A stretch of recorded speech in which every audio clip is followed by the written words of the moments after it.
Basically, what we see nowadays in Ukraine, as well as the negotiations with Iran, is an America that is challenged, and the order that we were used to is being challenged by Russia as well as by Iran. And I think the first defining, characteristic is that we see a United States that is not displaying much strength. And this is true of Russia, because after all, the Russians made quite clear that the Americans made it quite clear that they have no intention to intervene militarily.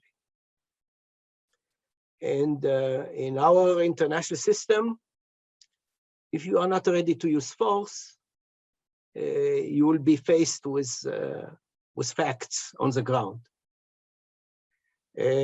So I think Putin understands that.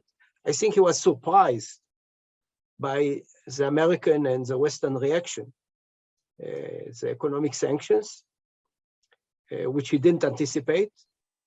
After all, he did similar things in the past, in Georgia, in Crimea, in the Donbass, and then there was no real response. Nowadays, there was a response, actually a surprisingly well-coordinated response by the West with economic sanctions and with soft power, what we call. But still, the West is not ready to face militarily the Russian invasion. What we see on the other front, Iran, is a similar weakness. And what's happening in the last days is really incredible when the Iranians are demanding of the United States to remove the Revolutionary Guards from the terrorist list.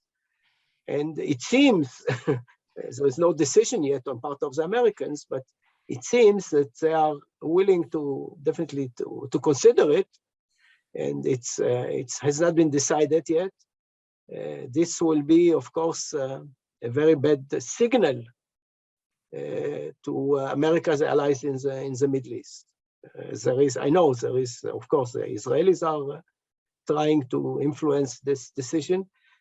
Also, the Gulf states, Saudis, Emiratis, Bahrainis, all of them are very much afraid that such a step will give additional legitimacy to the position of Iran that is encroaching the whole Middle East. And it's active using force, again, using force in Syria, in Yemen, in Lebanon. So this is a challenge. Unless Americans show greater strength, I think that we'll see a rearrangement of forces in the Middle East. We'll see probably a Russian, Chinese, Iranian, some kind of alignment that will continue to challenge the United States at other places. I'm not sure that the Chinese will go for Taiwan. I think they were also surprised by the breadth of the economic sanctions that were imposed on Russia. And they are, of course, much more integrated into the global economy than Russia. And so they'll think twice about it. But there are other places that America can be challenged. And this is, a story that I don't see its end yet. And, Ukraine, many of us probably have sympathy for the Ukrainians. I think they made a huge mistake in underestimating the willingness of Putin to use force in order to get what he wants. I think he already succeeded in guaranteeing that Ukraine will not be part of NATO. Zelensky said it himself, and now they are probably bargaining over other issues. But this is, a stop sign for the United States and for the democratic forces. In my view, I think the West should have been more careful in approaching, getting so close to Russian vital interests as they see it. So what does it mean for Israel? I think we'll see greater tension in the international system. The competition between China and Russia will become stronger. I think that the main motivation of the Americans for making a deal with Iran is focusing on China. A secondary motivation is, of course, to try to bring the Iranian oil to the energy market in an attempt to lower the prices and lower maybe inflation in the States and in the United States and other places. And this is what is motivating the Americans at this time. They don't see other things, they don't look at other things. And it's partly, strategic, seeing China as the main rival, and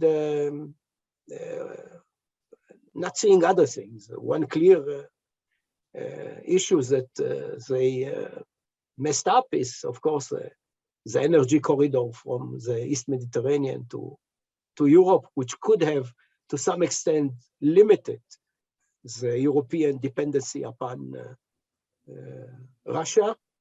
And they, for ideological reasons, green, now, of course, green is important. Everybody is green to some extent, understanding that, we have to keep our environment healthy. But gas, is relatively clean, and this could have been brought to Europe. There is still the alternative of a electricity cable, which will be going to Cyprus and to Greece and to Europe. This is an important dimension for Israel, of course, because it is the main energy source. I think this is good also for our relations with Egypt, which is part of it. And but we'll have to be much more careful with China.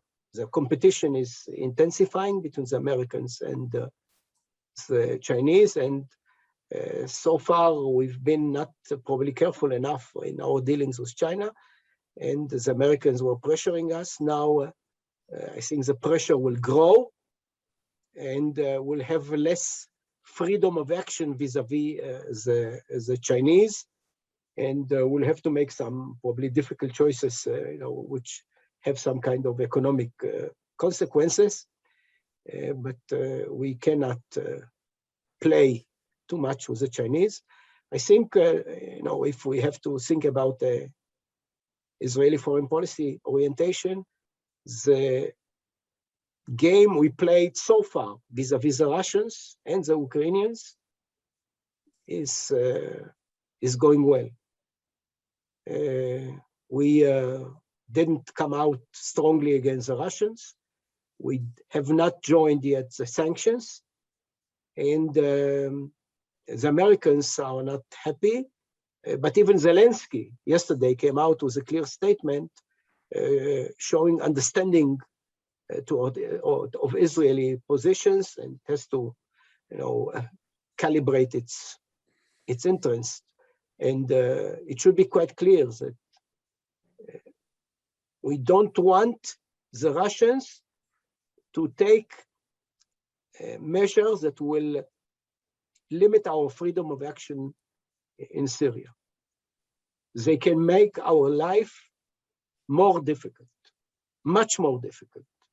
And we want to refrain from from reaching this position because we don't want the Iranians to establish a missile launching pad in Syria as they did in Lebanon. We made a mistake tolerating what was happening in Lebanon. And I think we learned the lesson. We don't want to see a similar situation in Syria. Interestingly, the American weakness or the American desire to limit as much as possible their role in the Middle East is helping us in having better relations with Arab states, particularly in the Gulf. It's really a new world, seeing a prime minister of Israel going to Bahrain, to the Emirates, our chief of staff going to Manama. The IDF planes that carried him to Manama went through Saudi skies. And we understand that, the Saudis are not yet, openly having relations with us, but much else is going on, or what is being called under the table. So this is, a paradox. On one hand, Israel is becoming stronger regionally, is becoming stronger internationally. After all, Bennett, I think smartly tried to play some kind of mediating role. I don't think that he really hoped that he will do something good in this situation, but at least it appears that Israel is involved. Zelensky is thanking Israel. Yesterday he said that Jerusalem should be the best place for making peace between Russia and Ukraine. The American expressed their appreciation for the Israeli mediation efforts. And the mere fact that small Israel can speak to Putin, can speak to Biden, can speak to Zelensky, is adding to the international stature of Israel. So I think the government played the right cards in a very difficult position, in a very difficult situation in which we had to choose between America and the Russians. Israel, as you all know, is economically very strong. We came out of the COVID crisis very well. Our technology attracts everybody. Just a few days ago, a new Gallup poll showed that Israel is the 11th happy country in the world, which shows something about how Israelis feel about themselves and about Israel. We are also to some extent benefiting from the war in Ukraine. First of all, it's quite clear that the Europeans will spend much more money on defense. And part of it will go to the Israeli industries.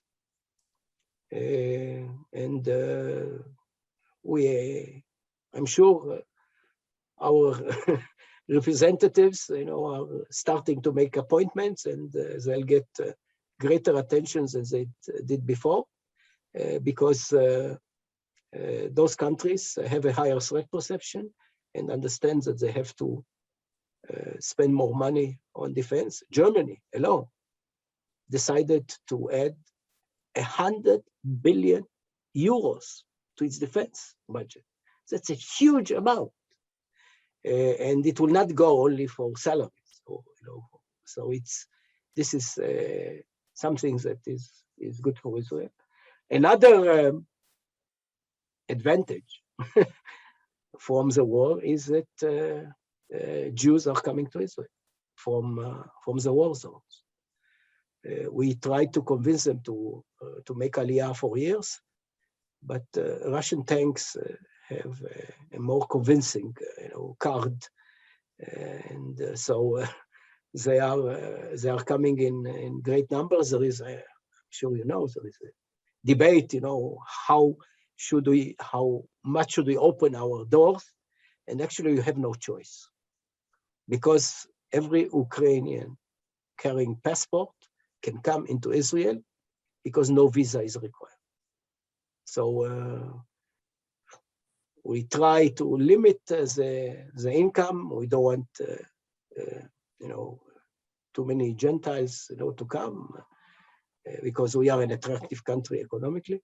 So, but you cannot stop it, and we'll get tens of thousands probably of refugees from Ukraine, and we are preparing for it, but among them will be Jews. So this is something we benefit from. The war in Ukraine also indicates the futility of international guarantees. So, I don't think that there will be, again, many suggestions to put, American forces in the Jordan Valley, or as it was, to put them on the Golan. Everybody understands that we have a good reason not to trust this type of arrangements, because in Ukraine they failed. So this is another convincing argument for Israel to make sure that it is self-reliant. And the main lesson of the Ukrainian crisis is that Israel will have to continue to abide by its doctrine of self-reliance. And we are in crisis, we are alone, like the Ukrainians. And of course, we'll have much sympathy, maybe like in 1967, but not in 1973. If you remember, in 1973, no European country was willing to allow American airplanes to land in Europe on their way to Israel, American military planes. So we are alone, and this is also a good lesson for the Israeli public.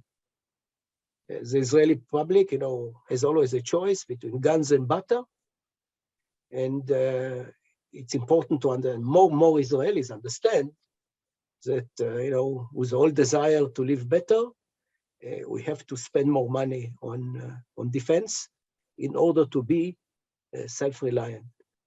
We cannot be fully self-reliant. No, we are a small country and there are limitations. But we can be self-reliant at least for periods of crisis.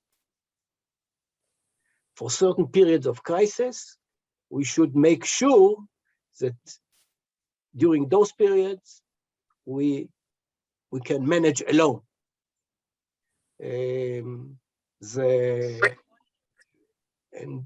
Even our great friends, the United States, basically on the Iranian issue, throws Israel under the bus without any, hesitation, because they have more important things on their agenda. And by the way, I can understand. Russia is more important. China is much more important. Iran is not their immediate problem. Iran is our immediate problem. And they think that, maybe in the future they'll have to deal with it, but in the meantime, they have more pressing issues. And unless we understand it, we'll be less frustrated. This is how nations behave in the world. They have to take care Efraim, of them.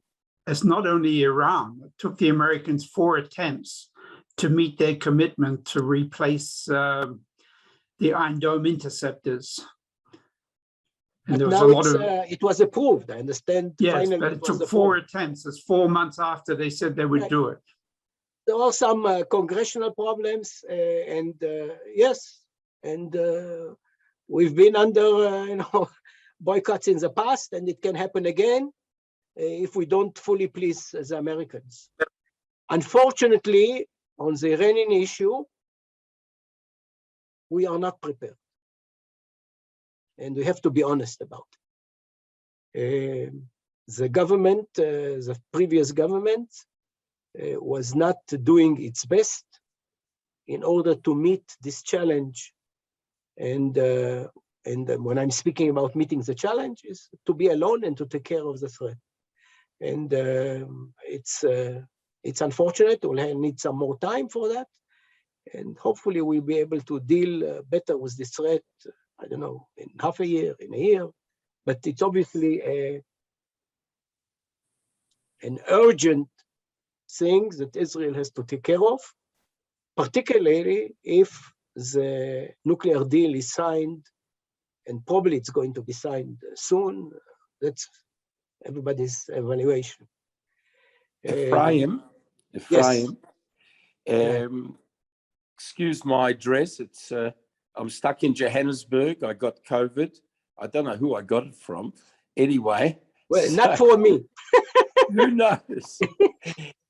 I'm just wondering. Apart from JISS, are there other prominent voices in Israel talking like you are talking about the inadequate preparation in Israel for the Iranian threat?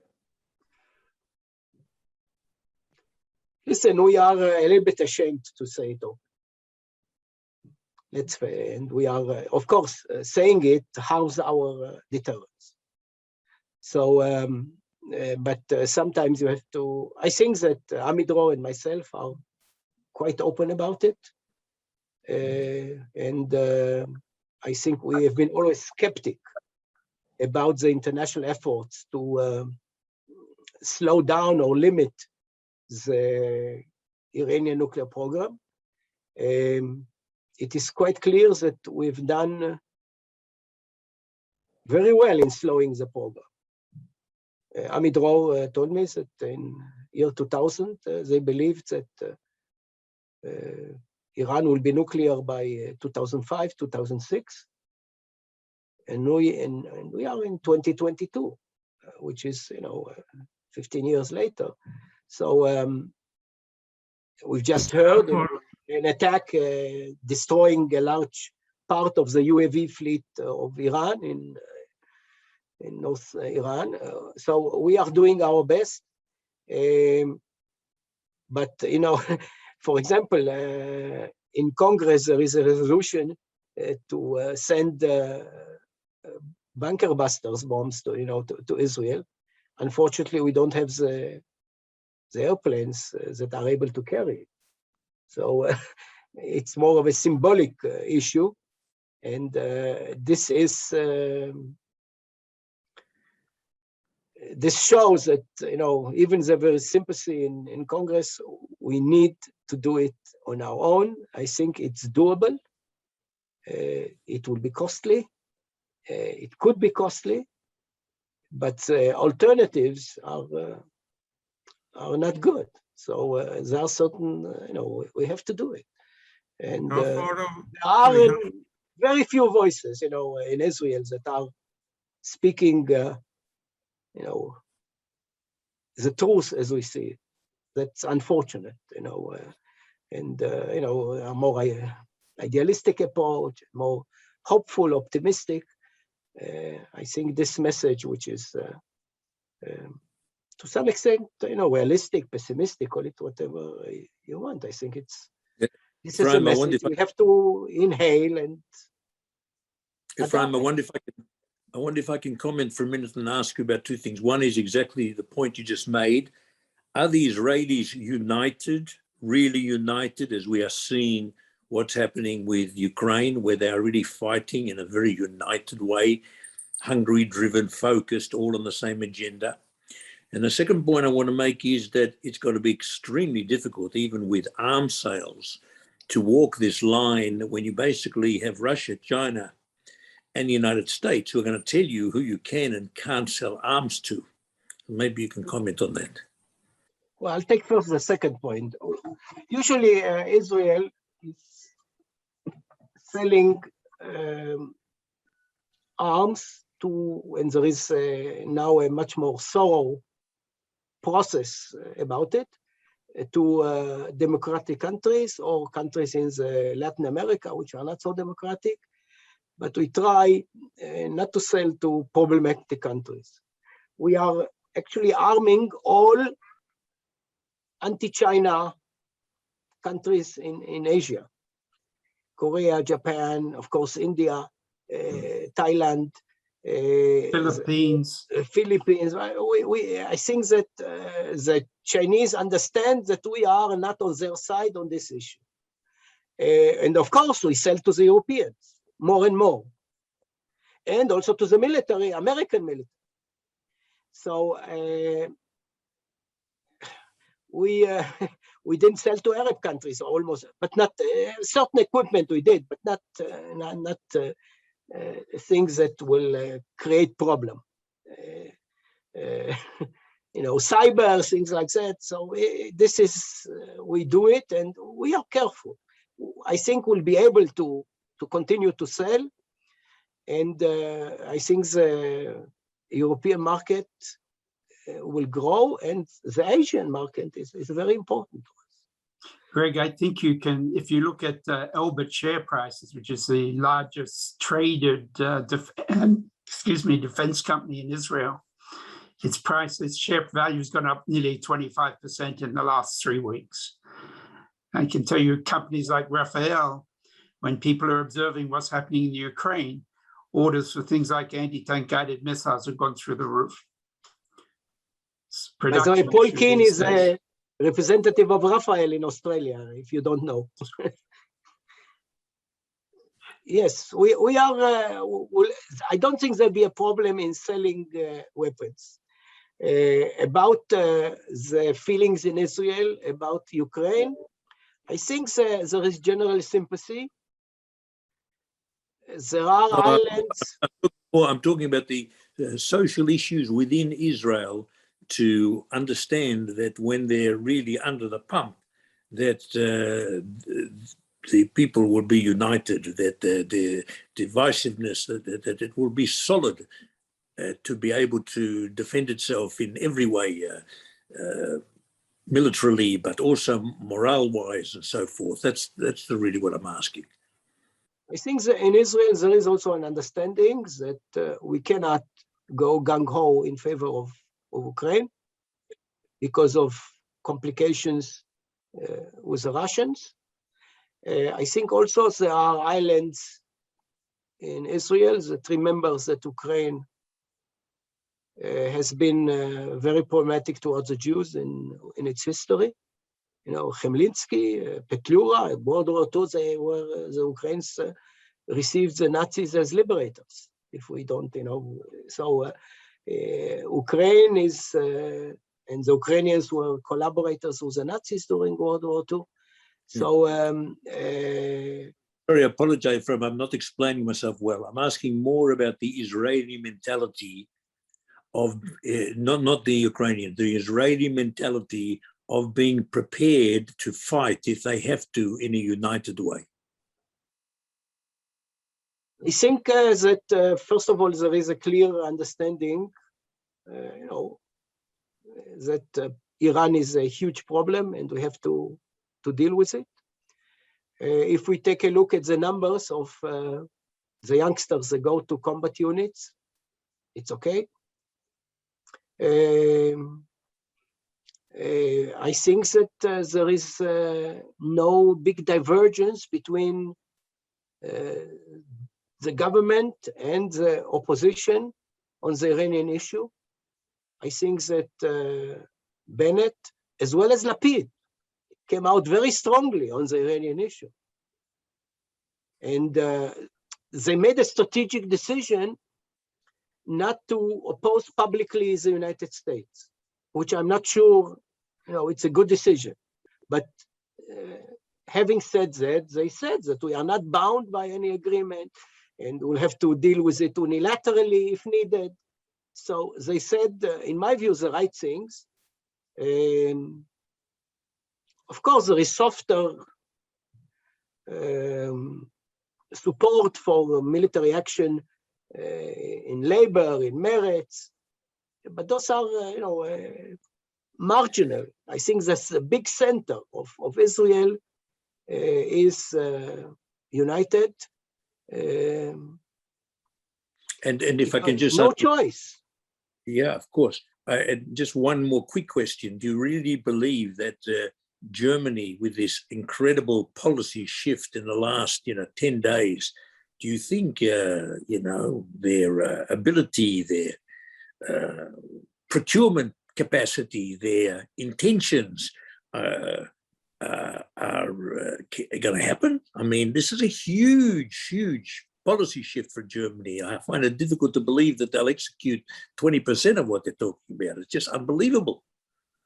Listen, it takes time to build a force. You need, I don't think they have enough soldiers. They'll have to buy the equipment. They have to train. It's a long process to build an effective military force. It may take several years, but the German army has a very good tradition. From what I know, it's still a German army. So I think they will be able, if they have the money, I think they have the leadership. I know some German generals from NATO, but they are professionals and they can undergo the change. By the way, a fast change is problematic. Growing too fast for any organization is at the expense of quality. So I foresee a long process in which Germany will become a more powerful military nation. This will affect other countries as well. This will affect also Germany and Britain. So we'll see a change in Europe. I'm not sure that the 100 billion euros will be spent immediately to create, twice the army. It's not going to happen. It takes time. Organizations grow slowly, but they can do it. They can do Efraim, it, and it will influence politically the others. Yes. Efraim, can you comment on the fact that everybody's expectations was that Russia would take over the Ukraine in a week or less, and it's nothing like that. And the reports that are coming out are showing very significant weaknesses in both decision makings and logistics and a whole lot of other issues within the Russian military. So I'm wondering, whilst we're concerned about Putin and all his activity, whether he's demonstrating that maybe he's not as anywhere near as a big threat as we all suspected. Yes, he has nuclear weapons, and he played that card, put everybody on alert. But the conventional military certainly aren't performing terribly well. I agree that the Russian military performance is disappointing, definitely for Putin. At the same time, we should not underestimate the ruthlessness of the attack. And what is, more important, the balance of forces in Europe, that the West is not ready to use force. So he has basically time. And I think he achieved already his main goal. Ukraine is not going to be part of NATO. Zelensky announced it.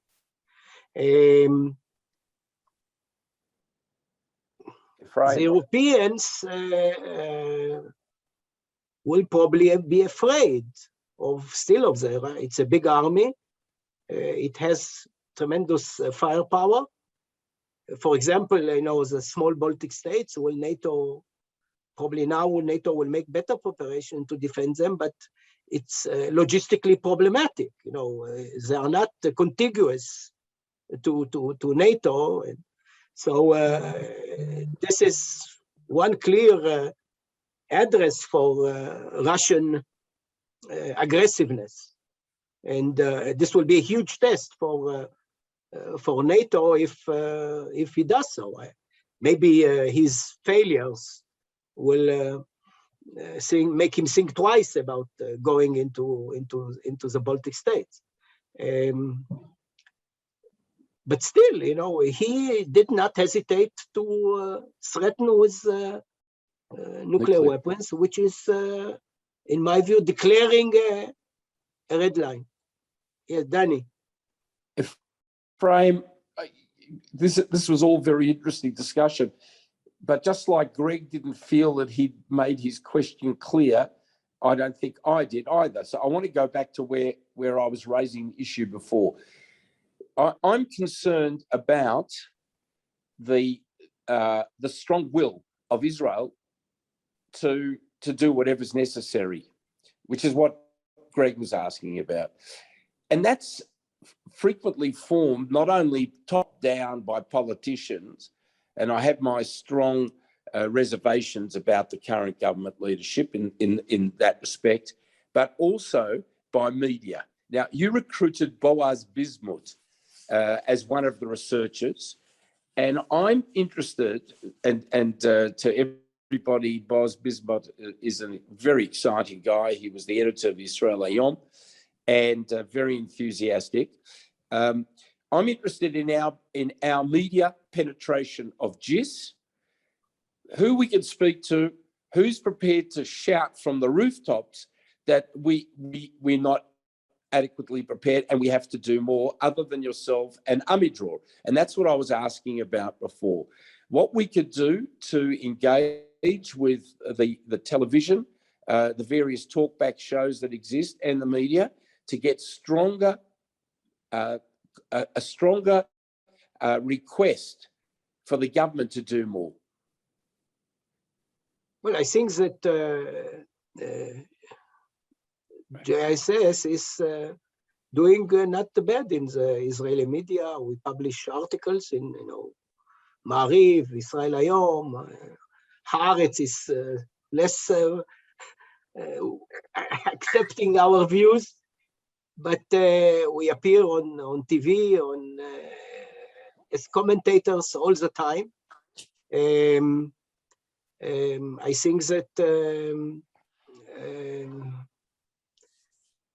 always you can do more, but the question is,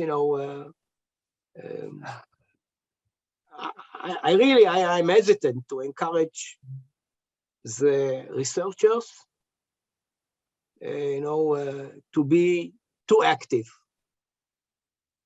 After all, in the media, our job is to think and write and express our views through interviews, but of course, when there is trouble, we are much more interviewed, and Amidror, and we should not underestimate the role of Eran Lerman and Jonathan Speyer and others, who speak. Unfortunately, our Russian expert, due to security limitations, cannot speak in the media. But we are doing our best. I think we are becoming a much better known entity in Israel and abroad. We brief regularly, Jewish groups that are coming to Israel. The Conference of Presidents, was recently in Israel. 3 of us appeared there and more or less said, the same tune, different words, but the same tune. So the Israelis hear those messages. And it's also important to understand where the military stands. Now, in my view, the military leadership of the IDF is intent to deal with the Iranian threat. This is the chief of staff, the people around him. We established a special command for Iran 2 years ago. And I think that the military finally got more money to deal with this issue. And is ready to do it. Is ready to do it. It's not like 2012. In 2012, the military was hesitant. Nowadays, I think the higher echelon is much more, I wouldn't say enthusiastic, but is much more aware of the need to do it as soon as possible. Efraim, I don't think people in Australia are aware of almost the daily contact in Syria and attempts to blunt the Iranian progress in arming Hezbollah, etc. I'm not sure it's a bad thing. We try to do it under the radar. But if you go up to the Golan, where I was last week or the week before, it's very clear that Israel is entirely focused on what's going on there, and a complete awareness of the Russian presence there, and working with the Russians, and attempting to knock out the Iranians in every possibility. I think Israelis know it, but Paul might be right though. I think the lower the profile, the better for us. We don't want, a high profile. And actually, we are happy that the attention was diverted to Ukraine. We don't want to be at the center of attention. It also makes it easier, for our relations with our Arab neighbors. They are happy with our low profile in certain areas, particularly in our fight against Iran, because they're afraid of Iran. So I feel comfortable with the current policy. And actually, I feel that we speak too much, which is Israeli disease. When you want to shoot, don't talk. That's Clint Eastwood. So it's, I think we are doing basically a decent job in Syria. It's a very sensitive area. And by the way, in Russia, there is no full unanimity about what we are doing there. There are two schools of thought in Russia about our presence there and our activities. And Putin is in favor of it. I think he thinks strategically that he doesn't want a too strong Iranian presence there and let us do the dirty job for him. But there are others, particularly in the military, that do not like the proximity of Israel to their bases there. The air base and the naval base. And so we should be careful also not to raise the profile in order not to make it more difficult for us in Moscow. So it's, if you hit somebody, you don't have to boast about it. Also, it makes our war, we have a war with Iran. Also makes it easier for Iran not to react too strongly. So it's, I think this type of low profile activity in Syria is the optimal option. Efraim, I have two questions. One is, you didn't speak about Turkey. There's evidently been quite a big turnaround over there. And the other is, if Europe and Germany are so now focused economically and militarily with Ukraine, does that mean that we could hope for a defocus in helping the Palestinians? Because I don't think the Palestinians would still be there if it wasn't for the European money and support under the table. Well, the Palestinians, basically, we don't mind if they get money, because otherwise we'll have to give them money. This is the problem with UNRWA. Probably in the long term, dismantling UNRWA is a good thing. in the short term, somebody has to replace the UNRWA fund. We don't want to do it. So this is a dilemma with the Palestinians. If the Europeans want to pay for certain things, fine. If some of it for sure goes to Swiss banks or Dubai banks, that's all right with us. That's how things are done in the Middle East. Of course, there are people that are afraid of a comparison between Ukrainians and Palestinians. I think we'll overcome it. We should not be worried too much about it. About Turkey. Turkey is important. Turkey is a very important Middle Eastern country. It's over 80 million, a strong army, ready to use force. They are their military is all over.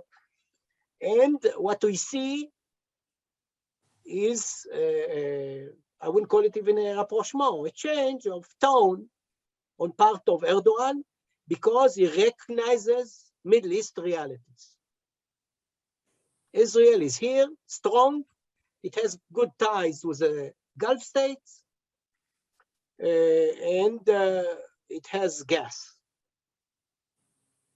So Erdogan, for economic reasons, primarily, he wants our gas to flow through, to go through Turkey and from there to Europe. He wants to strengthen his position as an energy hub, an energy corridor. He also gets oil from and gas from Azerbaijan and going to Europe. He wants to strengthen this role, and this is why he now flirts with Israel. And they have, of course, as you all know, a very difficult economic situation. He remains an Islamist. He remains an anti-Semite. And we should have no illusions about our relations with Turkey under Erdogan. And I think the understanding in Jerusalem is that we'll proceed with Turkey, as the Arabs say, shwaya shwaya, slowly, slowly. We will be very careful, and there are several tests that will test them. The first test is, of course, Hamas. Hamas is now operating freely in Turkey. Its leadership is there. They are supporting Hamas. This has to end. And it's not going to end easily, because Erdogan is really committed to Hamas. Hamas is a sister movement. He will have to show change also in NATO. To some extent, the Turks blocked Israeli NATO cooperation because they are in NATO. They'll have to change it. There is another important issue which they'll be tested. Their activities in Jerusalem. They try to undermine Israeli sovereignty in Jerusalem. This also has to end. So I know that President Herzog, when went to Ankara, made clear to the Turks, to Erdogan, that we are ready to smile, we are ready for having ambassadorial relation as in the past, but the good days will not come back unless they are acting on certain issues that are very important to us. In this respect, I want to mention what I mentioned at the beginning, of course, the East Mediterranean policy. Greece, Cyprus, Egypt, all are rivals of Turkey, and they are obviously concerned about our activity now in Turkey. But President Herzog went to Cyprus and to Greece in order to allay those fears. And I think they cannot veto our relations, with Turkey. They understand it's an important Middle Eastern, European country. But I think we'll be able to manage this relationship without estranging our current allies. Egypt is very important. in this respect. And also Greece and Cyprus that are two voices, two fingers at Brussels. Yeah, I had. Efraim, can you make a comment for a moment about Saudi Arabia and how important it is for Israel to have a relationship with them, and to use your word, the flirting with Saudi Arabia, with Iran, not actually knowing who will be the appropriate country to side with? Where do you see that going? And do you see that in a time frame which is a few years? What do you think is going to happen with Saudi Arabia and Israel? Well, the American position is not helping. Basically, the Abraham Accords should have been expanded to Saudi Arabia. Saudi Arabia is an important country because of Mecca. It is, the heart of the Islamic world. For us, having relations with Turkey and Azerbaijan and Central Asia is important because it dilutes the religious dimension in the conflict between us and the Arabs. So the relations with Saudi Arabia, which is an economic power, are important to us. Will they come out of the closet anytime soon? Frankly, I doubt it, because the Americans are not encouraging them to do so. And second, MBS, the de facto ruler, is not yet a formal ruler. Maybe after the death of his father, there will be a formal change. Having said that, we all know that those regimes have certain legitimacy, but we don't know if they will be forever. So there may be change in Saudi Arabia, radical change, as well as in Jordan. We've seen it in Egypt. Assisi, we forget, was before Assisi. The Muslim Brotherhood was there. This is true, of course, of the Gulf countries. So we should do our best to improve relations, understanding that those regimes are not democratic regimes, will continue. I think they have the needed apparatus to stay in power. They are very sophisticated in staying in power. But it's a